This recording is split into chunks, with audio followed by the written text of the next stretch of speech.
Hi అండి, welcome to our channel. ఈరోజు పులిహోర prepare చేయటం చూద్దామండి. దానికి కావాల్సిన ఇంగ్రీడియంట్స్ వచ్చేసి మినపప్పు, శనగపప్పు, ఎండుమిర్చి, ఆవాలు, పచ్చిమిర్చి, వేరుశనగ గుళ్ళు కావాలండి. పచ్చిమిర్చి కూడా మీకు స్పైసీగా ఉండాలంటే కొంచెం ఎక్కువ వేసుకున్నా పర్వాలేదు.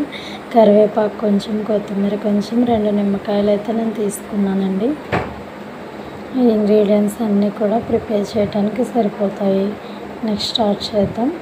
ఆయిల్లో కడాయి పెట్టి ఆయిల్లో వేరుశనగ గుళ్ళు, మిర్చి వేసి కొంచెం చిన్న మంట పెట్టి వేపుకుందామండి. కొంచెం వేగాక కలుపుతూ ఉండాలి, ఎందుకంటే మాడిపోతాయి కదా. మాడకుండా ఉండేలాగా కరివేపాకు, తాలింపులు అన్నీ కూడా నెక్స్ట్ ఒక్కొక్కటిగా వేసి అన్నీ మిక్స్ చేస్తూ ఉండాలండి. దూరగా వేగేలాగా వేపుకోవాలి. నెక్స్ట్ మనం వండుకున్న రైస్ ఉంటుంది కదా, ఆ రైస్ ఈ యొక్క తాలింపుల్లో మిక్స్ చేసేయాలి. మిక్స్ చేసి తాలింపులన్నీ కూడా మిక్స్ అయ్యేలాగా ఇలాగా ఒకసారి కింద నుంచి రైస్ అంతా కూడా కలిసేలాగా కలుపుకోవాలండి.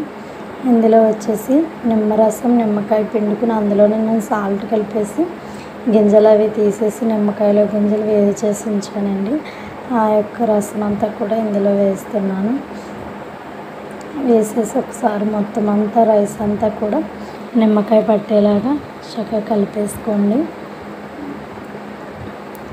రైస్ అంతా కూడా ఒకసారి నిమ్మకాయ పులుపు, ఉప్పు కూడా సరిపోయేలాగా మనం కలుపుకోవాలి. మీకు కొంచెం బాగా ఉప్పుగా లేకపోతే కొంచెం పుల్లగా తినే వాళ్ళైతే ఇంకొక నిమ్మకాయ కూడా యాడ్ చేసుకోవచ్చు. ఫైనల్గా పులిహోర అయితే ప్రిపేర్ అయిపోయిందండి. చాలా చాలా టేస్టీగా ఉంది. నేనైతే పుల్లగానే చేశాను. చాలా బాగుందండి. పులిహోర అంటే నాకు చాలా ఇష్టం.